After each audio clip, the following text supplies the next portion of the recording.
Bismillahirrahmanirrahim. Assalamualaikum warahmatullahi wabarakatuh. Sebelum kita mulai pembelajaran pada kali ini, alangkah baiknya kita memulai pembelajaran pada kali ini dengan membaca Al-Basmalah. Bismillahirrahmanirrahim. Sebelum masuk ke materi pelajaran pada kali ini tentang pelajaran sejarah kebudayaan Islam, yaitu di bab pertama menjelaskan tentang kearifan Nabi Muhammad SAW mewujudkan sebuah kedamaian. Seperti itu. Sebelum kalian mengetahui lebih dalam mengenai kearifan Nabi Muhammad SAW ini dalam mewujudkan sebuah kedamaian, tentu kalian semua ini wajib atau perlu mengetahui tentang sejarah-sejarah kebudayaan Islam pada masa Nabi Muhammad SAW.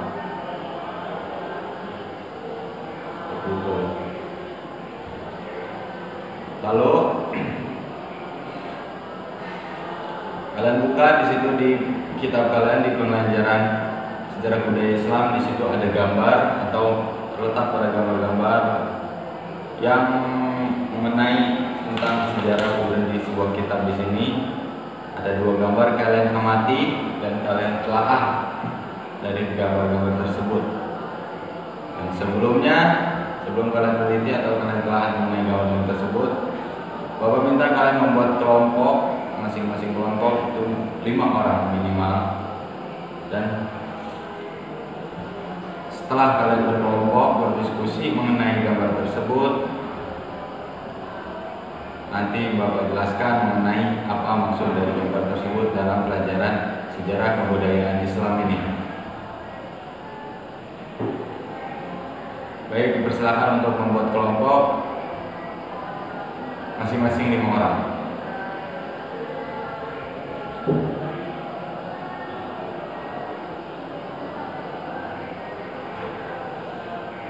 Baik, sambil kalian cermati dan mengamati gambar tersebut, Bapak ingin menjelaskan mengenai kepercayaan masyarakat sebelum Islam. Masyarakat di sini, masyarakat sebelum Islam, masyarakat di Arabia. Itu pada awalnya masyarakat Makkah adalah penganut agama tauhid, yang dibawa oleh Nabi Ibrahim alaihissalam, kemudian dilanjutkan oleh putranya Nabi Ismail alaihissalam. Perjalanan hidup Nabi Ibrahim, Siti Hawa atau istrinya, dan Nabi Ismail putranya membuahkan sejumlah ajaran dan kebudayaan Islam yang sampai sekarang terpelihara atau terjaga.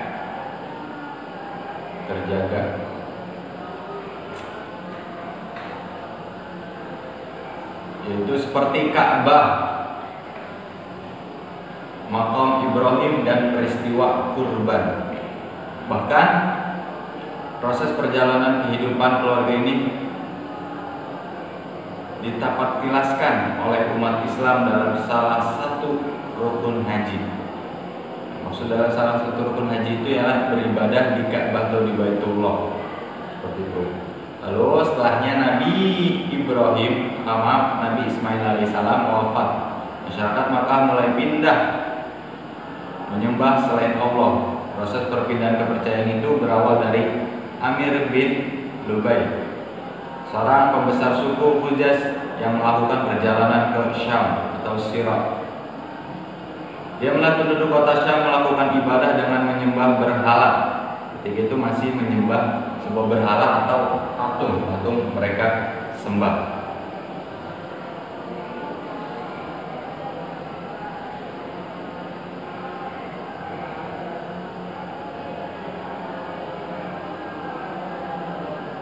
Dan dia tertarik untuk mempelajari sejenis apa yang tadi bisa sebut suku Hujah yang telah berjalan ke negeri Syam, melakukan ibadah dengan menyembah berhala dan dia pun tertarik untuk mempelajari dan mempraktekannya di Makkah, membawa ajaran tersebut ke Makkah. Dan dia membawa berhala yang diberi nama dengan Hubal. Berhala yang pertama diletakkan di sebuah Ka'bah. Jadi ketika itu berhala yang pertama kali diletakkan di Ka'bah, di sekeliling Ka'bah itu bernama Hubal. Dan diletakkannya di sebuah Ka'bah, berhala Hubal menjadi pimpinan berhala-berhala yang lain seperti Lata, Uzza, dan Manna. Nah, jadi itu nama-nama sebuah berhala yang pertama kali diletakkan di sebuah Ka'bah. Lalu dia mengajarkan kepada masyarakat Makkah cara menyembah sebuah berhala tersebut, sehingga masyarakat meyakini bahwa berhala adalah perantara untuk mendekatkan diri kepada Tuhannya. Sejak itu mereka mulai membuat berhala hingga mencapai 360 berhala atau 360 patung untuk disembahnya dan diletakkan di sekeliling Ka'bah. Seperti itu. Lalu dan mulailah kepercayaan masuk ke masyarakat Makkah untuk menyembah berhala tersebut. Ketika melaksanakan haji, bangsa Arab melihat sebuah berhala tersebut, melihat sebuah berhala tersebut atau patung-patung tersebut di sekitar Ka'bah. Mereka bertanya alasan menyembah berhala. Para pembesar menjawabnya bahwa berhala-berhala tersebut merupakan perantara untuk mendekatkan diri kepada Tuhan. Ibaratnya sebagai perantara untuk mendekatkan diri kepada Tuhan melalui berhala tersebut atau melalui patung-patung tersebut. Itu cara mereka atau alasan mereka. Para pembesar menjawab seperti itu dan merupakan perantara sebagai pendekat kepada Tuhan. Setelah itu mereka kembali ke daerahnya dan meniru cara ibadahnya di masyarakat Makkah. Mulailah kepercayaan baru dan menyebar ke seluruh Jazirah Arab atau ke seluruh wilayah Arab, mulai mempercayai akan sebuah berhala tersebut ialah perantara untuk mencapai ibadahnya kepada Allah, seperti itu. Lalu setelahnya Imam Bukhari meriwayatkan sebuah hadis dengan sanad dari Ibnu Abbas yang berbunyi, patung-patung yang ada pada zaman Nabi Nuh alaihissalam merupakan patung-patung yang disembah pula di kalangan bangsa Arab setelah itu. Adapun Hud adalah berhala yang disembah oleh suku Qaid di Dumalul Jandal. Dumalul Jandal itu adalah nama tempatnya atau nama kota. Suwa adalah sesembahan Uzair. Yahus sesembahan suku Murad, kemudian berpindah ke Bani Ratibin di lereng Bukti yang terletak di kota Sabah. Itu hadis riwayat Imam Bukhari dari sanad Ibnu Abbas. Adapun Ya'qut adalah sebuah sesembahan suku Hamdan, Nasr sesembahan suku Himyar dan keluarga Zikila. Padahal nama-nama itu adalah nama-nama orang soleh di zaman Nabi Nuh alaihi salam. Nah, jadi nama-nama tersebut yang tadi Bapak sebutkan atau Bapak baca itu ialah nama-nama orang yang menyembah berhala ketika itu. Nah, setelah mereka wafat, setan pun membisikkan kaum-kaumnya. Seperti itu. Sambil ditelaah, disimak kalian di buku-buku kalian masing-masing. Di sini Ustaz masih lanjut menjelaskan. Kalau perhatikan jangan ada yang tertidur atau bercanda. Masa itu disebut masa jahiliyah ketika itu. Masa jahiliyah yang berarti bodoh dalam secara bahasanya. Jahiliyah bukan berarti bodoh dari keilmuannya, akan tetapi di sini di garis bawah jahiliyah bukan berarti atau secara bahasa bodoh dalam keilmuannya. Namun mereka bodoh dari keimanan kepada Allah Subhanahu wa taala seperti yang diajarkan oleh Nabi Ibrahim alaihissalam. Mereka menyimpangkan ajaran Nabi Ibrahim alaihissalam Adapun faktor-faktornya penyebab penyimpangan tersebut adalah, jadi ada faktor-faktornya yang membuat mereka menyimpang dari ajaran-ajaran yang telah ada. Itu salah satunya ada 3 faktor. Yang pertama, adanya kebutuhan terhadap Tuhan yang selalu bersama mereka, terutama saat mereka membutuhkan. Yang kedua, kecenderungannya yang sangat kuat mengagungkan leluhur yang telah berjasa terutama kepada kabilah nenek moyang mereka. Yang ketiga, rasa takut yang kuat menghadapi kekuatan alam yang menimbulkan bencana mendorong mereka mencari kekuatan lain dari luar Tuhan. Salah satu seperti tadi, dia mempercayai sebuah berhala atau mempercayai patung-patung seperti itu. Lalu di samping kepercayaan tersebut penyembah berhala, ada kepercayaan lain yang berkembang di Makkah ketika itu. Selain menyembah berhala, ada pun kepercayaan-kepercayaan yang timbul. Seperti yang pertama adalah menyembah malaikat. Menyembah malaikat, sebagian masyarakat Arab menyembah dan menuhankan sebuah malaikat. Bahkan sebagian beranggapan malaikat adalah putri Tuhan.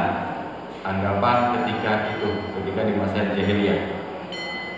Lalu yang kedua adalah menyembah jin atau ruh atau hantu. Hal-hal yang gaib seperti itu mereka sembah. Sebagian masyarakat Arab menyembah jin, hantu dan leluhur atau ruh leluhur mereka, maksud Bapak di sini, maaf. Mereka mengadakan sesajen berupa kurban binatang sebagai bahan sajian agar mereka terhindar dari bahaya dan bencana. Itu kepercayaan mereka ketika itu di masa jahiliyah.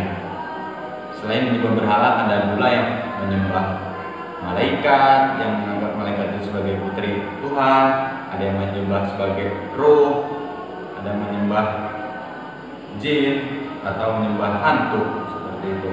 Nah, di saat agama-agama Islam dibawa oleh Nabi Muhammad SAW, akan datang beberapa orang sudah berusaha untuk tidak menyembah berhala lagi dan berbalik menyebarkan ajaran tauhid yang pertama kali yang dibawa oleh Nabi Ibrahim alaihi salam.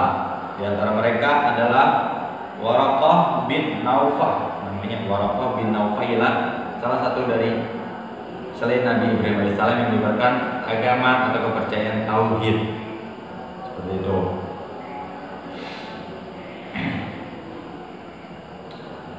Lalu Umayyah bin Salat, Qusaidah, Utsman bin Khawaris, Abdullah bin Zahri dan Zainal bin Umar, dan mereka adalah kelompok yang menentang tradisi penyembahan berhala, namun mereka meninggal sebelum datangnya Islam. Mereka menentang akan penyembahan berhala, akan tetapi mereka meninggal sebelum Islam datang. Bisa dimengerti? Baik. Lanjut sekarang ke kondisi sosial masyarakat Makkah sebelum Islam. Gimana sih kondisi masyarakat Islam itu kondisi masyarakat Makkah itu sebelum datangnya Islam? Kalian simak.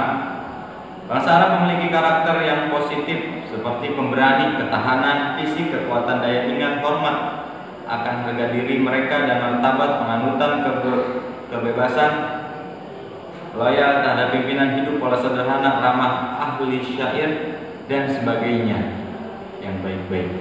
Tapi karakter baik mereka terkikis oleh kejahilian mereka yang tadi Bapak jelaskan sebelumnya. Kejahilian mereka berarti kejahilian bodoh. Mereka melakukan kebiasaan-kebiasaan buruk seperti minum arak, mabuk, berzina, berjudi, merampok dan sebagainya. Mereka menempatkan binatang piaraan dan tidak memiliki kehormatan dan ketakutan untuk membela diri. Laki-laki memiliki kebebasan untuk menikah dan menceraikan semaunya ketika itu. Tradisi yang terburuk masyarakat Arab adalah mengubur anak-anak perempuan dan marah bila istrinya melahirkan anak perempuan. Mereka meyakini bahwa anak perempuan akan membawa kemiskinan dan kesengsaraan. Saya jelaskan di sini, ketika di zaman itu sang benci atau sangat kesal terhadap wanita yang melahirkan seorang anak perempuan, sehingga anak-anaknya atau bayi-bayinya pun langsung dikubur ketika melahirkan anak perempuan, dikarenakan mereka percayakan ketika melahirkan anak perempuan mereka akan mendapat kesengsaraan atau kemiskinan dan kesengsaraan. Selain itu, sistem perbudakan berlaku di masyarakat Arab. Sistem perbudakan, hamba saya. Mereka punya kebebasan menyiksa budaknya, menyuruh seenaknya, menyiksa seenaknya tanpa ada belas kasih sayang. Bahkan memperlakukan budak seperti binatang dan barang dagang yang bisa dijual dan dibeli atau dibunuh bahkan. Posisi budak tidak memiliki kebebasan hidup yang layak dan manusiawi. Itulah kondisi sosial masyarakat Mekah sebelum Islam, sangat amat kejam istilahnya, seperti itu. Baik, dilanjut ke kondisi ekonomi masyarakat Mekah sebelum Islam. Kalau tadi kondisi sosialnya, dan sekarang kondisi ekonomi masyarakat Mekah sebelum Islam. Bangsa Arab memiliki pencarian bidang perdagangan, pertanian, dan peternakan. Peternakan menjadi sumber kehidupan bagi bangsa Arab Baduy. Mereka berpindah-pindah mengirim ternaknya ke daerah yang sedang musim hujan atau ke padang rumput untuk mengembaranya. Mereka mengkonsumsi daging dan susu dari ternaknya serta membuat pakaian dan kemaknya dari bulu domba, memanfaatkan hasil ternaknya. Jika telah terpenuhi kebutuhannya, mereka menjual kepada orang lain atau orang kaya di kalangan mereka, terlihat dari banyaknya hewan yang dimiliki ketika itu. Paling banyak memiliki hewan, paling banyak memiliki peternakan ialah orang kaya, disebutnya seperti itu ketika itu. Lalu selain Arab Baduy atau Arab terdahulu, sebagian masyarakat perkotaan yang menjadikan peternakan sebagai sumber penghidupan atau mata pencarian, ada yang menjadi pengembala ternak milik sendiri. Ada juga yang mengembala ternak milik orang lain seperti Nabi Muhammad SAW. Ketika tinggal di suku Bani Sa'ad, beliau seorang pengembala kambing. Begitu juga Umar bin Khattab, Ibnu Mas'ud dan lainnya. Mereka mengembala kambing atau hewan ternak. Adapun masyarakat perkotaan yang tinggal di daerah subur seperti Yaman, Taif, Madinah, Najd, Kabir, Khibar dan atau yang lainnya, tempat-tempat yang subur, mereka menggantungkan sumber kehidupannya atau mata pencariannya sebagai pertanian. Selain pertanian, mayoritas mereka memiliki perniagaan perjualbelian sebagai mata pencarian khusus penduduk Makkah ketika itu. Mereka memiliki pusat perniagaan istimewa atau bisa disebut dengan sekarang pasar induk, seperti itu, pusat pembelanjaan, pusat perniagaan.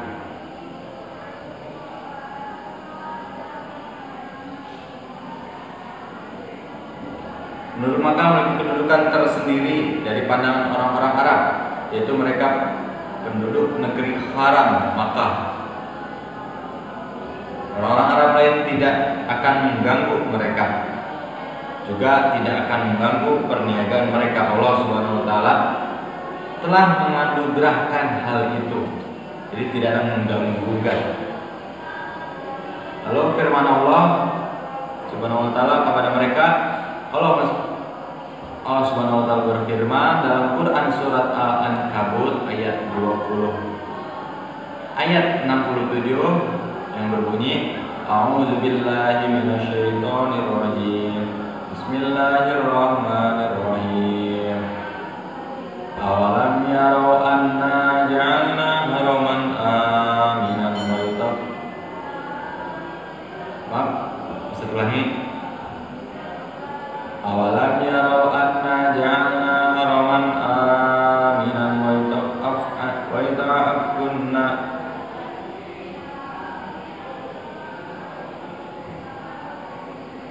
Allah Subhanahu wa taala berfirman dalam Al-Qur'an surat Al-Ankabut ayat 67 yang berbunyi, awalam yarau anna ja'alna haraman aminan wa yata'affunna min qawlihim min hawlihim wa babil yu'minuna wa ayatillahi yafkurun, yang artinya, dan apakah mereka tidak memperhatikan bahwa sesungguhnya kami telah menjadikan negeri mereka tanah suci yang aman, sedang manusia sekitarnya rampok-rampok. Maka mengapa sesudah nyata kebenaran mereka masih percaya kepada yang batil dan ingkar kepada nikmat Allah? Itu sudah janji atau sudah tertulis di dalam Al-Quran surah Al-Ankabut ayat 67. Suku Quraisy merupakan penduduk Makkah yang memegang peran dalam perniagaan Jazirah Arab. Ketika itu suku Quraisy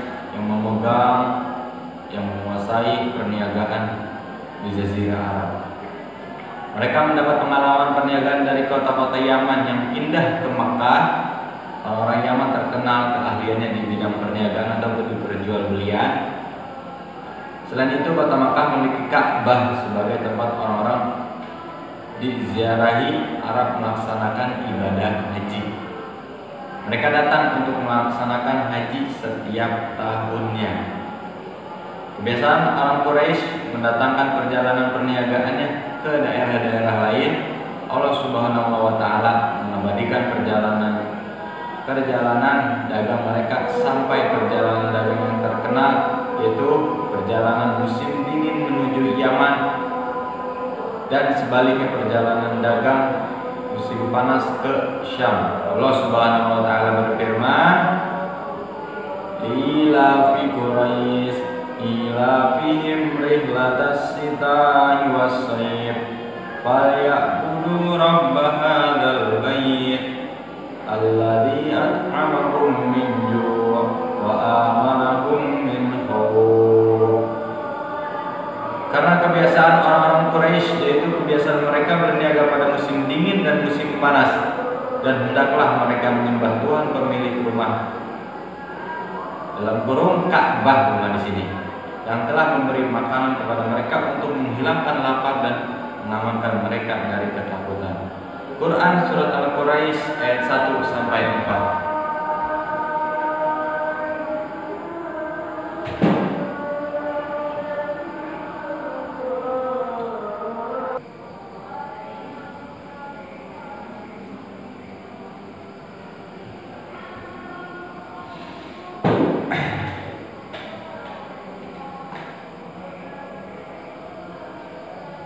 Baik. Suku Quraisy merupakan penduduk Makkah yang memegang peranan dalam perniagaan Jazirah Arab, seperti itu yang tadi sudah dijelaskan dan sudah disebutkan ayat Al-Qur'annya dari surat Al-Quraisy ayat 1 sampai 4. Itulah masa perniagaan atau masa ketika tersebut. Lalu kondisi politik masyarakat Arab sebelum Islam. Pada masyarakat Arab, Islam dapat dibagi menjadi dua bagian berdasarkan atas batas teritoritas. Yang pertama, penduduk kota Al-Hadrah yang tinggal di perniagaan Jazirah Arabia seperti Makkah dan Madinah. Kota Makkah merupakan kota penghubungan perniagaan utara dan selatan. Para pedagang dengan kabilah-kabilah yang berani membeli barang dagangan dari India dan Cina di Yaman dan menjualnya ke Syria di utara. Lalu kedua, penduduk pedalaman yang membara dari satu tempat ke tempat lain. Cara mereka hidup adalah nomaden, berpindah dari satu tempat ke tempat lainnya. Mereka tidak mempunyai perkampungan yang tepat, atau mereka tidak memiliki perkampungan yang menetap, dan mata pencarian pun peternakan atau memelihara sebuah domba dan unta.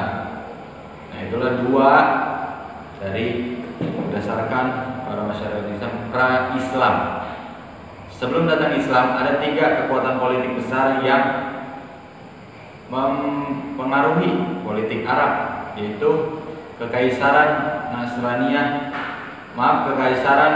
Nasrani Bizantium, Kekaisaran Persia yang memeluk agama Zoroaster, serta dinasti Humayyad yang menguasai di bangsa Arab atau di Arab bagian selatan. Ada 3 dinasti ini. Yang pertama Kekaisaran Bizantium dan Kekaisaran Romawi Timur dengan ibu kota Konstantinopel, merupakan bekas Imperium Romawi masa klasik.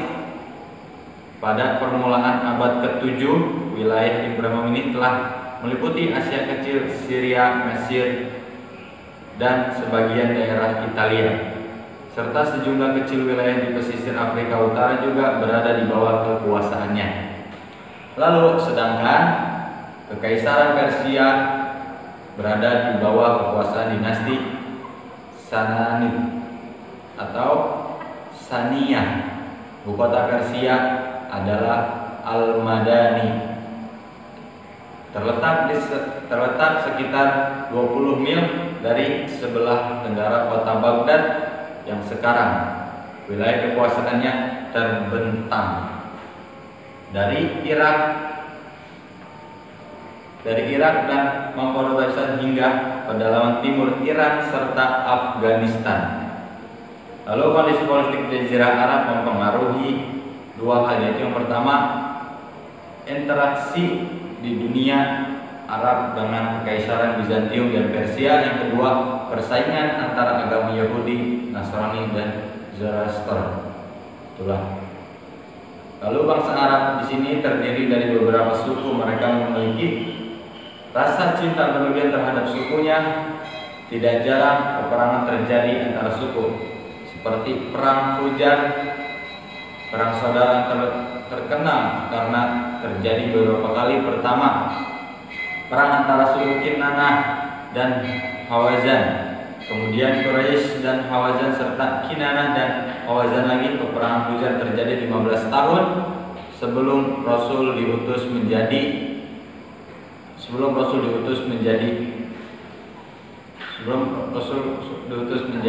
Rasulullah SAW.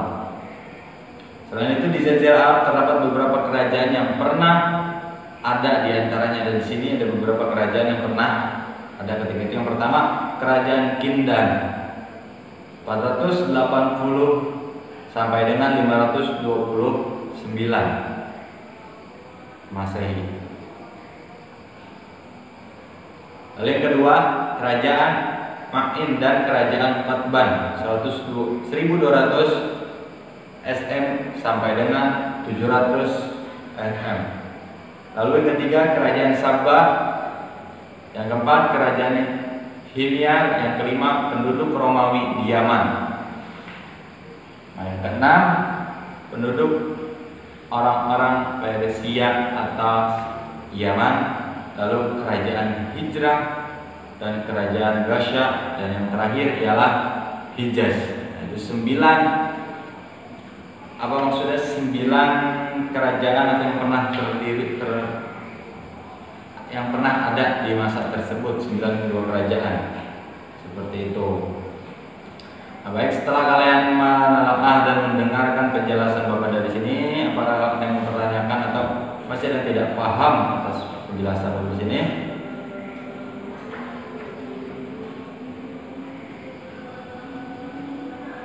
Baik, jika tidak ada yang bertanya, Bapak rasa cukup sekian pertemuan pada kali ini.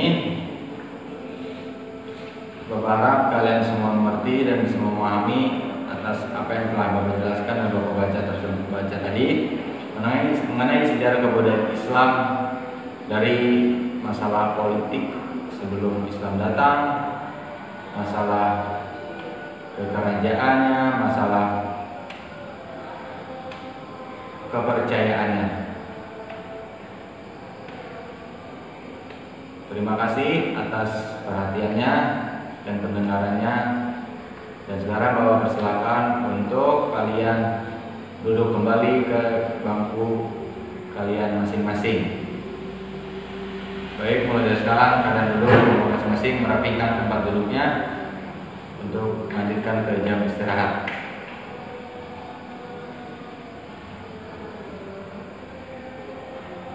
Terima kasih.